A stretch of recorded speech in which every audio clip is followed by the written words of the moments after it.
Hi, this is Quinn Wynn and Jessie Chu, co-founders of Paper Talk. Welcome to Season 5. We're here to share our paper flower journeys, engage with makers and artists, and support other female entrepreneurs. Follow along as we give a voice to and nurture a community of paper florists from around the world. Hello, everybody. Today we have Deane Bautista with us. She is the designer and founder of Weaney Blooms, and she's based out of Rochester, New York. We got to know her through Paper to Profits, and then later on Clubhouse. We had some amazing conversations there. So we're super excited to finally have her on our podcast to talk about her paper flower journey and how she found her why. Hi, Deane. Hi. I'm so excited to be here. Seriously. We are so excited to have you join us for Season 5. This is so exciting. We are so proud of where you are right now. After talking to you on Clubhouse, where we finally got to know about you and your business a lot more intimately, we were just blown away by how much had been going on in your life in this year alone, or last year, 2021. So much was going on, and you were moving from one location to another, and you had a 2-year-old with you, and you were your existing business, and you were trying to figure out, how do I transfer everything over? Just all of that, and yet still having that enthusiasm for making paper flowers and staying with it. It just amazes us. Yeah, I was overwhelmed too. It was a lot, honestly. You handle it with a lot of grace. For sure. Thanks for having me. Really, I'm really grateful. Oh, you're so welcome. I mean, for Season 5, we wanted to explore with our guests their whys. And a lot of it is on a personal level, because Quinn and I have been going through that same process. And we were like, well, if we're going through that process, a lot of people must have either gone through the process or is going through the process of figuring out, what is their why and how do you pursue it? And how do you know that is your true why? There could be so many whys. Why this one? So, Deane, we want to hear from you. Tell us a little bit about your paper flower journey or your creative journey and how you got started. Sure. So my journey, or my creative journey, began when I was really young. I would say, I've been creating, the cliche. It's I've been creating since I can remember. So, in school, in class, when you have a group project, and then sometimes or most of the time there would be one student who would be doing almost all of that project. I'm mostly that student. I know that one. For group projects. Yeah. Not because I was bullied into doing it, but because I really love doing it. And then probably because I was good at it. So, it has been I always do enjoy making or creating things from scratch. And my love for creating things, it really didn't also help that for university or college. So I took industrial design as my major.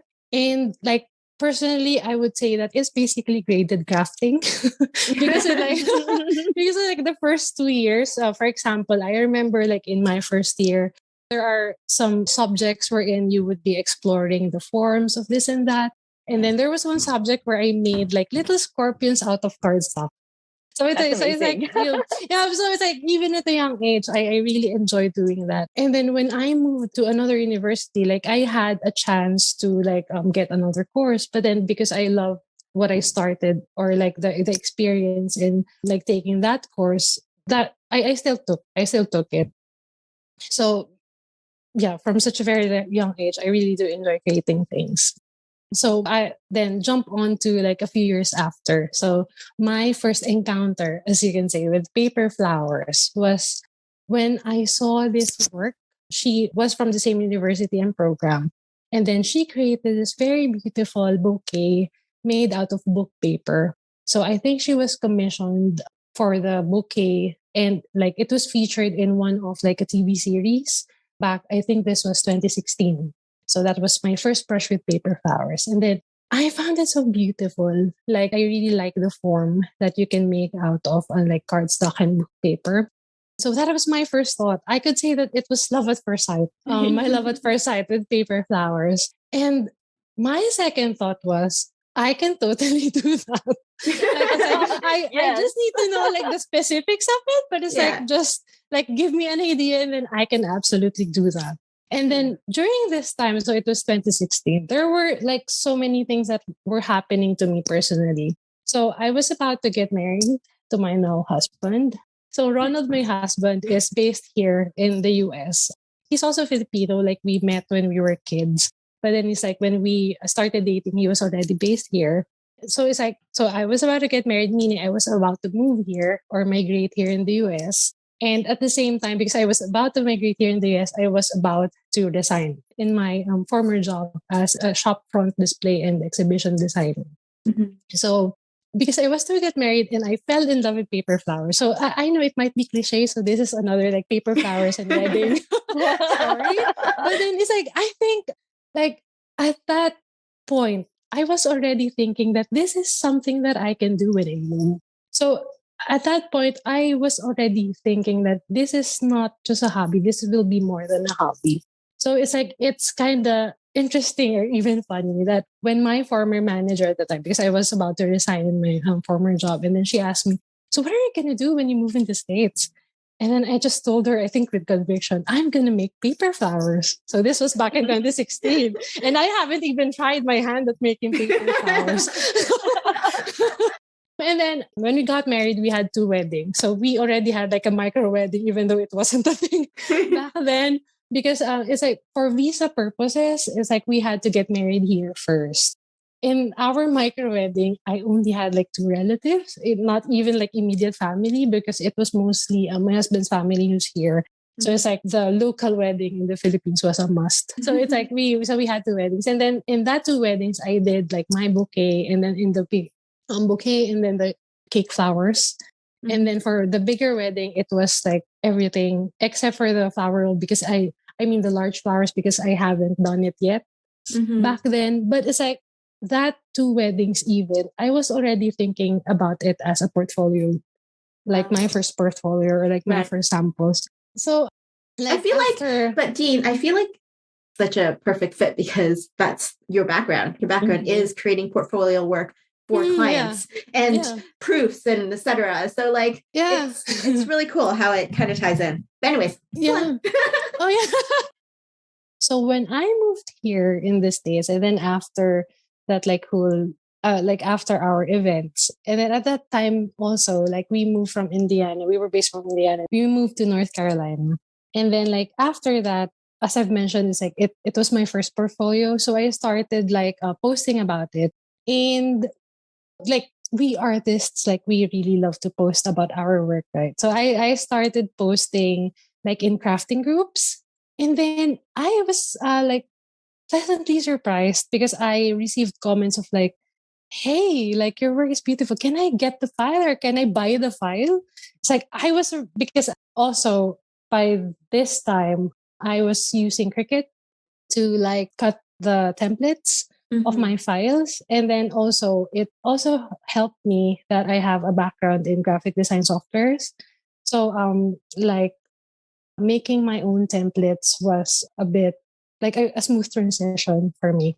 And then that's when I figured, so during the beginning of like starting the business, so I was trying to do the physical flowers and then the SVG files. And then I tried like selling them. So I started my Etsy store selling both physical and the digital files or the digital tutorials or templates. And then like between the two, it was the templates that took off. So by this time, like after 3 months, so I was able to like produce a number of paper flower templates. And like right after a few months after that I was able to establish that, I was able to get a corporate job that is related to my work before. So my corporate job here was an event marketing specialist. That actually the fascinating thing with that was I got the job because of my work previously as an exhibition or like a trade show designer. So it's like my former manager was telling me like, you know what? You were competing with this like an accomplished like business something, but we got you because of like your design background. So okay, great. Okay, great then. But yeah, so okay, perfect. However, having said that, even though like I was fortunate that even though it was like a marketing position, I was still able to design some trade show booths here and there, but that it was not as design heavy as my previous work. So it was not like making like 10 layouts a day. It was not like that. So as I've mentioned, like I was creating since I was young. So it's like I missed that. So my outlet that's why like for 3 years or like for almost 2.5 years, like I have the mini blooms on the side because it was my creative outlet. Like it was like breathing for me. Like I need this outlet of just thinking of what flowers to make or like how do I do this? How do I make this? So yeah, so that was so for like 2.5 years. So it was like my job on the side or like my baby on the side, and also it created like passive income for me because like for 3.5 years, mostly it was my products were digital templates. So for example, like we're having a meeting in my day job and then my phone would like just ka-ching, something like that. Like extra money for me from my template. So yeah, so that's the humble beginning of Deaney Blooms. That's wonderful. I love that.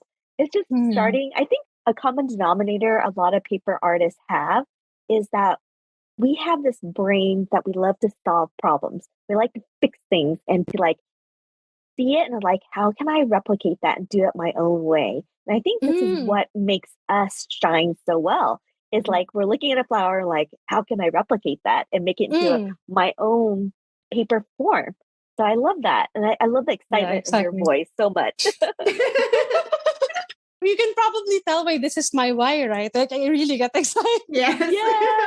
I love that. Have you noticed that your why has changed? You progressed and as you got married and also as you have a child now too.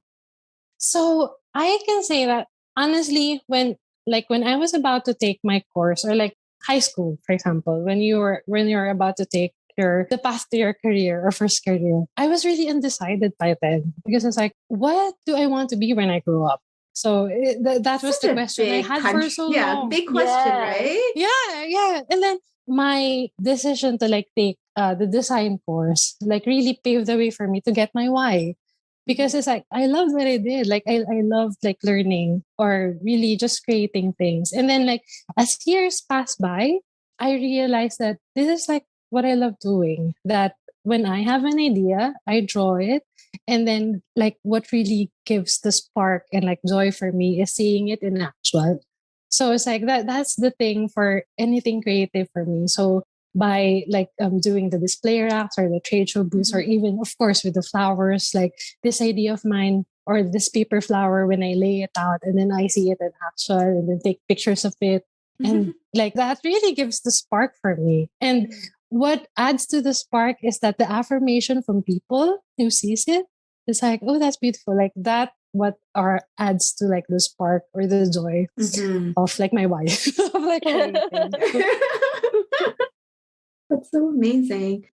I'm amazed that you had such clarity in the last, couple of years. Yeah, exactly. I was going to say like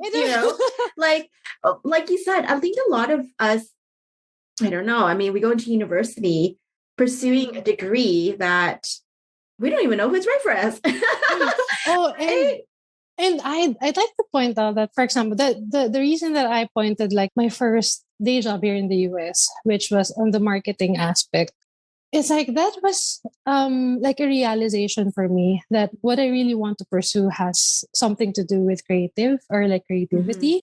Because it's like the marketing aspect, okay, it's good. It was a good experience because I was able to like apply what I learned from that position to like because a business is not just creating. I mean, a creative business is not just creating, as we know, like there are administrative parts of it. But it's like after that position, like I was really adamant to if ever I would have a day job again, it's like it would be related to creative or something creative. So that like, did you find that because you were in that role that you kind of compare to your side job and compare wait, like what is it that I like about this part or this role that I have and then another role, and kind of, I guess the question I wanted to ask was, if you hadn't gotten that job, do you think that your path would be as clear? No. So no, because it's like I would never realize that this is what I want. Right. Like I'm really made for this, because it's like looking at my skills, it's like you will realize that, you know what, I'm good at solving like creative problems. Right. So why would I be like in this in this position where I'm not like I'm not in the position that I am meant to be. Yeah. So it took decades. It took like years for me to realize that this is what I wanted to be when I grow up. So like now I can say that. No, it's so it took years. It is not like with overnight, as we like often hear. Like for my journey is like decades in the making. Yes. I was just saying that kids in high school have so much pressure to figure out like, what do you want to do with the rest of your life? I feel like the age of 18, 17, you're like, it's just, you know nothing. You know nothing. You're like shooting in the dark. Okay, I think I like this. And then the pressure when you get to college, the first year, kind of like, okay, we'll let you like ride it. And then the second year is like, you have to declare your major. And I'm like, but at that point, you just got out of the nest and you have all this freedom. And it's too hard for kids. So I feel like, and I think that is college in certain ways set you up to have people skills, really. Because this is your first time to interact on your own and to figure out all these different pieces. And you start figuring out your why. I think that's the first step. Not when you're in high school, just studying, taking tests, all that stuff. But in college, you start getting that little bit of like looming question. Oh, I have to support myself. And I think that's a big component of a lot of people why is income. I would say both Jesse and I are very fortunate. We have partners in our life that has made our paper flower career a lot easier, where we're not too stressed out at the beginning of our career to make it as a big income, support the family. We do it a lot of ways at the beginning to like make money so we don't have to go into our personal income. How long did it take you to get to a stage where you were supporting your business in such a way and also putting money back into your family income to pay for your daughter daycare or whatever? So honestly, having a day job helped. So because it's like when I moved here, of course, it's like I needed to like go back to square one. So of course, like support, most especially from my husband, like also helped me like get on my feet. And then the day job helped. So yep. No, for sure. I can also imagine with the 2-year-old. I mean, obviously she was younger than 2 too. It would have been even more difficult, incredibly difficult, really, to support yourself when you have a child. Support yourself in a way that is comfortable, quote unquote. So it's like we were also fortunate in a way that we had her like a bit later, because we got married like about 6 years ago, and then we had our daughter Sophia for like after 3 years. So by then it's like I was able to kind of establish myself and also like establish Deaney rooms, and at the same time had a corporate job. So that really helped. Yeah.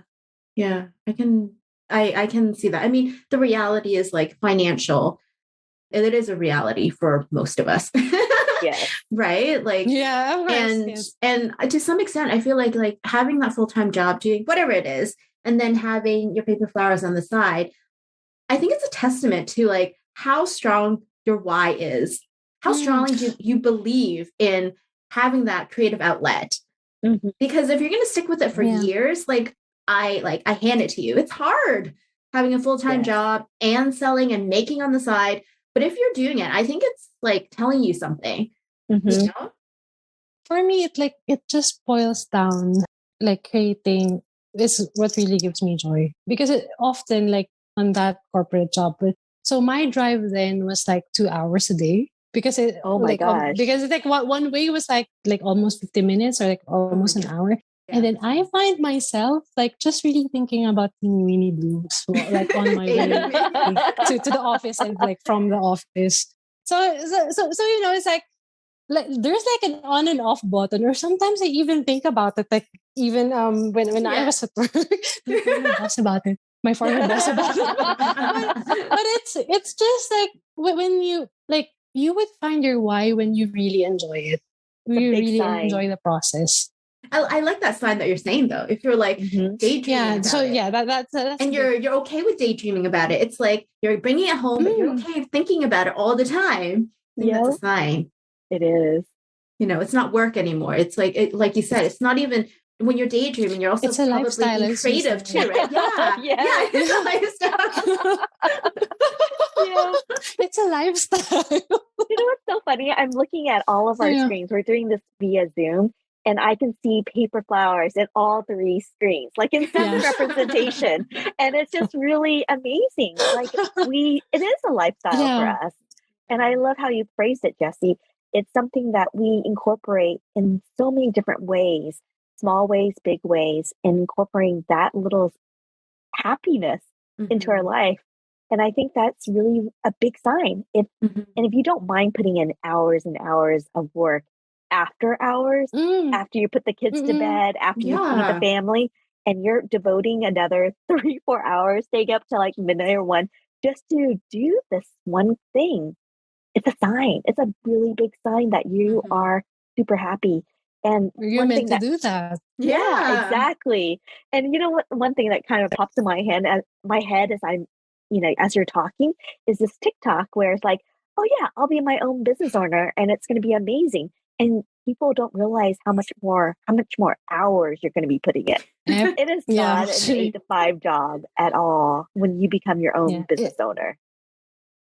The Awesome Blossom workshops are wrapping up and we're celebrating with an in-person party. We're hosting a workshop from May 13th to 15th at Hope Flower Farm and Winery in Virginia. We'll teach you how to make 2 new flowers and how to arrange your paper bloom. Plus, internationally acclaimed fresh florist educator and designer Holly Chappell will teach you her Hollyish style of arranging using freshly cut flowers from her farm, and you will arrange alongside her. Tickets are only limited to 20 students and they're available to purchase starting March 25th. But if you're one of our Awesome Blossom students and you have the golden ticket, you can grab a spot right now and save $500. Come and celebrate with us face to face. Head over to our website now and reserve your spot. We can't wait to meet you. Yeah, it's like you left your like 9 to 5 job for like a 24/7 job. Yes, it's so true. Non-stop. It is non-stop. But so like when I joined like craft markets, there's like a lot of people would like ask me, so how many hours like it took you to like do this? And it's like a lot, but you know what? I enjoyed baking it. So, I don't really feel like it's a lot. Oh, it's just 14, 16 hours a day. No biggie. Yeah. I'm just thinking about it all the time. It's like 24/7. Yeah. It is so true. The thing is, like you mentioned about like thinking about it 24/7. And I think the realities too is, yes, you've got this creative outlet that you love. You absolutely cannot live without. But then there's also, to be honest, the realities of running a business, right? I mean, I guess there are many ways to sell your art. It doesn't, you don't have to run your own business to sell it.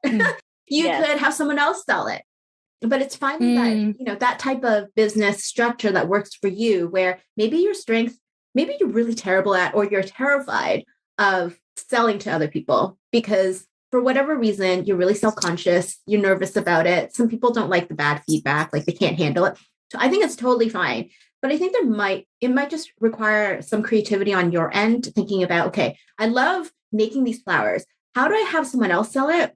Or how do I make money from it where I don't have to face those fears? Maybe there's another way. And I absolutely think that there can be, and you're creative. I think you can figure out a way.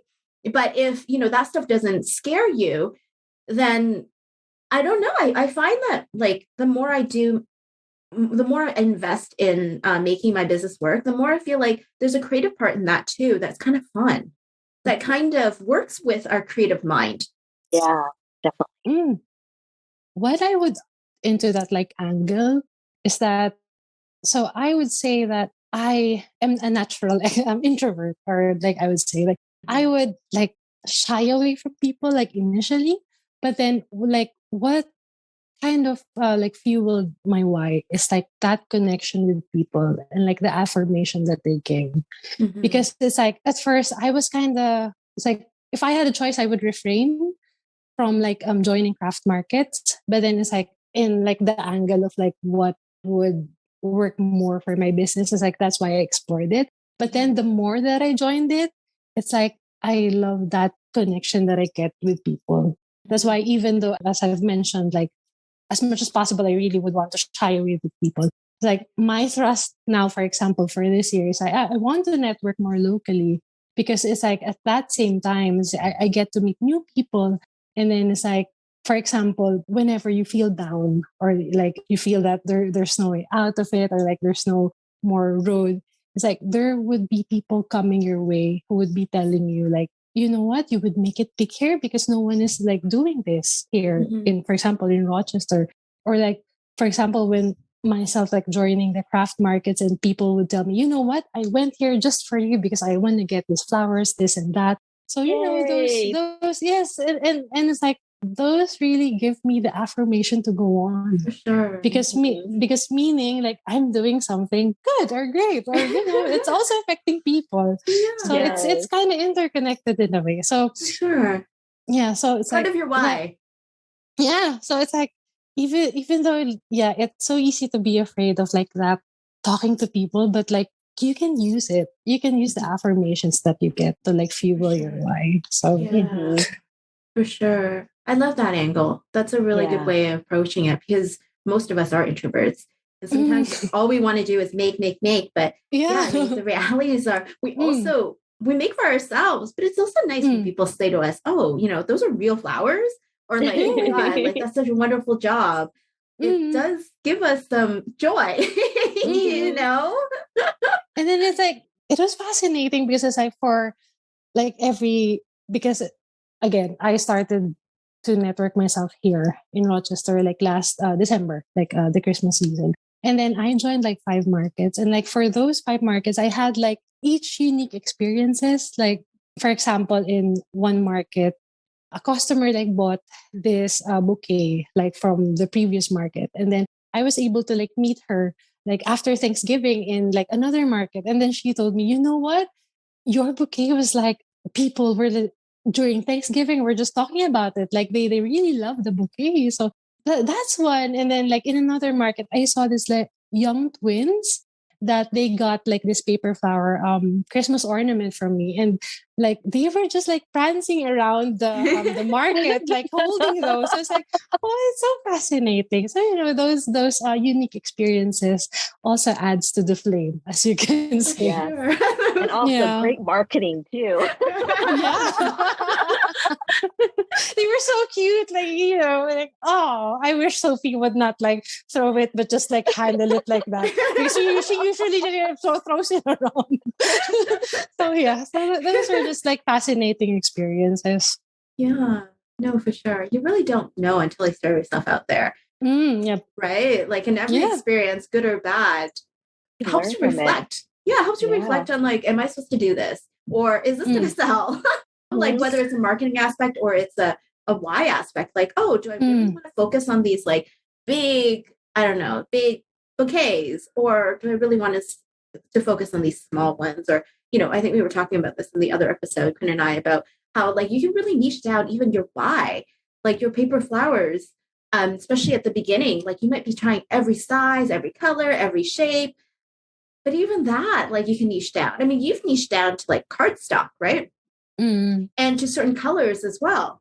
So like those types of, I think, personal interactions with, let's say, your followers or people who collect your work, I think those are really meaningful too, because you're essentially communicating with people who appreciate what you do and they're receiving the message. You know, that's a win. Yes. So what are your plans moving forward into the spring? I would just like to begin by like saying that. So I started with, so I not really identify, but say that I'm kind of the reverse of Sarah Kim, because she started with like physical flowers. Like I started with what they call this, digital templates, and then it's like I found that like I'm alone doing these templates. Like I want to like venture out into the world or something like that. And then like last year I did kind of venture like locally, and then that thrust to like venture locally led me to like having workshops. And so the good thing with is this year, I will have like monthly workshops with like a local community classroom. So they're called Rochester Weaney. And so far, I have been receiving like offers to like teach a monthly class. So that's one. And then second is I have a laser machine that my husband like gifted the business last year. And it has been sitting as a very expensive, Is it the Forge? paperweight. It's similar to Glowforge. It's not Glowforge, but it's called full spectrum laser machine. And I haven't used it like in a year.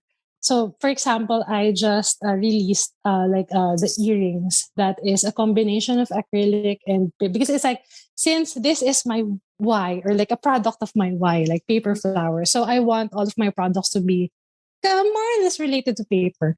So it's like the earrings is a combination of acrylic and paper. So to cut the story short, it's like I want to release more of the products out of that laser machine because I really need to use it. And then I guess business wise, because I have a lot of content and I want to focus on improving my SEO because I do believe that would create like passive attraction to like or organic traffic. Yeah, that would create organic traffic. Yeah. And probably more interest to my product. So I do want to focus on that this year. Are you doing a lot Still of a lot of Pinterest? things, but I sometimes do. You should think about doing more of that. That will help drive, especially if you're having like earrings, physical products. They do quite well on Pinterest. Yeah.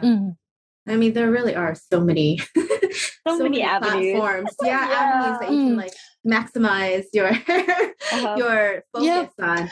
I'm like to be specific. I think like I want to explore like for example because I'm kind of guilty of not like writing blogs. So I think that would also help. Like because the problem with like social media is it's most especially with Instagram. So this might be a rant, but it's like a rat race. Whereas like you post this and then like after like 5 hours, for example, not less than 24 hours, you need to post again. So it's like I have a lot of content. So I just need to like push it more. So that's gonna be my first. Yeah. I've been posting sorry. Yeah. Oh, I just been noticing both Jesse and I are slowing down on the Instagram game where we're only posting only a few times a month, which I think is fine as long as you're putting your Instagram. Yeah. So yeah, I think it's helped both mentally for both of us to kind of not be in that like posting every single day. It's tiring and you're constantly thinking of it's amazing. Well, I'm just like, there's some people who are very good at it and they're very social that way too. They want to share everything. And if that's you, like, that's awesome. Like that's your way of being authentic. But if you're like not that type, then I don't think you have to force yourself to be. But yeah, like Ben said, like there are so many other avenues. Pinterest has been, it's like a long game, but it's a ridiculously like, I don't want to say profitable, but the return is really awesome in the long run. You just have to post and pin consistently. Regularly. Yeah, because I don't know what it is. It's like a snowball, right? Yeah. And it's like something that goes viral suddenly. And I literally get something pinned like the same post. Like every 2 minutes, I get a ping, ping, ping, ping, ping. I don't remember what it is, and I didn't do anything but pin it once, like 5 years ago. So something like that is worth the investment because it takes you like 2 seconds, click, and then you just wait it out. But Instagram, like you said, it is like a rat race. And that's why like doing something like what you said on your SEO, writing blogs, like they don't have to be super long, but something useful, valuable. A lot of people, what they do is they have an ongoing blog, but you could also put it behind like a paywall or like password protected section. So it's like a special section that if people are on your newsletter list, they have access to it. And I think it's a really good way of connecting with your followers because you're creating like content for them. But it doesn't have to be like super long or super in depth. I've seen people like connect it to their products. And then what I tried recently doing is, so the problem with like writing blogs is that it's not an income generating some activity immediately. Yes. It's like it's gonna take a long time. So what I tried doing, which I was able to do during Christmas, was, for example, during long drives or during like downtimes, you can like write it on your phone. So I tried that. I tried that. It's like during our, like, I think it was an 8-hour drive. So my husband was driving and I was like typing nonstop, like doing the Yes, I love that. Yes, literally. It's like you can keep your hours or like precious hours to like doing the thing that would like generate you income, like for example like making the flowers. But then during your downtime, like for example when the baby is napping, not really, no, that's a precious time. But for example, when the baby's like watching TV, that's a golden time. I mean, baby's an iPad. Yes, like you can like type on your phone because it doesn't really have to be on your computer. You can even type on your.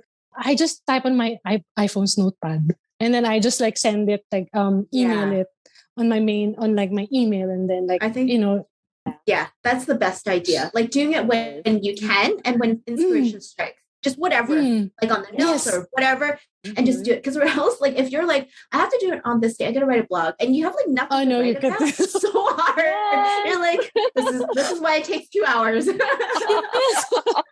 the thing. But then it's like, for example, if you're on a long drive or you're waiting, for example, for your daughter to like come out of daycare, you can like type on your phone. Exactly. It doesn't have to be fancy. No, it doesn't. Like, bullet points are great too. It's something to like jot that inspiration idea down. That way, when you have that moment to sit in front of your computer to write it out thoroughly, you have it there. And it's like, oh my gosh, what was I thinking? I don't remember my thoughts at all. Or like you just flies it out so fast because you're bombarded by so many like things all the time. Your daughter, your husband, emails, neighbors, mailing, whatever. For sure. It's so many things. And when you have that inspiration, I mean, as we get older, you get splintered a lot. Yeah. And so write it down. It could be on a Post-it note, which, you can carry around if you want to. Oh, yeah. Yeah. But the phone is so much more convenient. Yeah, for sure. And what we've been doing is we've been trying to our copywriter, anyways, uses the same content for multiple platforms. So if for Instagram, if it could go backwards. It could be like, oh, you wrote this long post. Just like post it back on your blog. Add a little bit more links to it or something. Or vice versa. Like you've got an amazing blog post that you spent, 2 hours on. Take it out into chunks and use a paragraph for your Instagram post. But like reusing that content, I think is the key to not having to create content all the time. And all the time, yeah. Because a lot of your followers see you on different platforms. Like there's a bit of an overlap, but you'd be surprised at how many people don't have Instagram and they find you on the web. They just Google, New York paper flower artist, and Deane comes up, and then just follows you through your website. So don't forget those followers. I'm talking to everyone, not just you, Deane. But don't forget those followers because you'll be surprised. Yeah. But thank you, Deane, for stopping by and chatting with us and telling us about your why. I think your path has been super interesting to hear about. Just like seeing what you have gone through, what you discovered through those experiences. I think it's great insight to us and a reminder really to us to reflect on those kinds of experiences, because even if we think we know what our why is now today, like it might change, like you said. So thank you so much. Quinn, are we going to end this? Thank you so much for having me. Of course. I know. So you guys, for our wonderful question of the season is, what are you spoiling yourself these days? I think with COVID in the past few years, it's really made us feel kind of depressed and not so motivated. And we kind of let things go a little bit. So what are you doing these days to kind of give yourself a moment of happiness? Okay. So I'm a really low maintenance girl, or I mean woman. So yes, I am so kind of similar to like how we changed. It kind of changed. Like for example, when I was not yet married, like a way to spoil myself is like having like a new pair of shoes like for my every birthday. But like nowadays with everything that's happening, it's like one is watching romantic, like good K-dramas Yeah. without doing anything. Yes. That's gold. I mean, because it's like most of the time, because us, like we're really very busy. Like we find like doing things that we enjoy with the things that we need to do. And then, for example, I do, so most of the time I do watch like my K-dramas like while ironing clothes or like making flowers or like folding clothes. So a way to spoil myself is just really like sit down and then watch my beloved K-dramas. Okay, so what is your favorite K-drama right now? So what I'm watching right now, not really my favorite, but what I'm watching right now is Our Beloved Summer. Me too. But then it's, I think there's a new episode now, right? Yes, on Monday. Yes, I'll be watching that later today. So yes, so that's one. But then since it's like it's a new series, so it's like you can't binge watch it. So what I'm binge watching right now is Suspicious Partner. Oh, And then, I haven't watched that one yet. And then Ji Chang-wook is just so probably that's one way of also of spoiling myself. It's like fangirling with, exactly. with this leading man. It's like, oh gosh. So yeah, I'm very low maintenance, so that makes me happy already. Thank you so much, those like simple things. Thank you so much for having me. It's a dream come true for me to be a guest on your podcast. So we love your excitement and your story, and we can't wait to see what you do this year. It's going to be really amazing. Thank you so much. Thank you so much. Thanks, Deane. Thank you. Bye. Bye. We would love to thank you, our listener, and especially our patrons for supporting our podcast, Paper Talk, and for making Season 5 possible.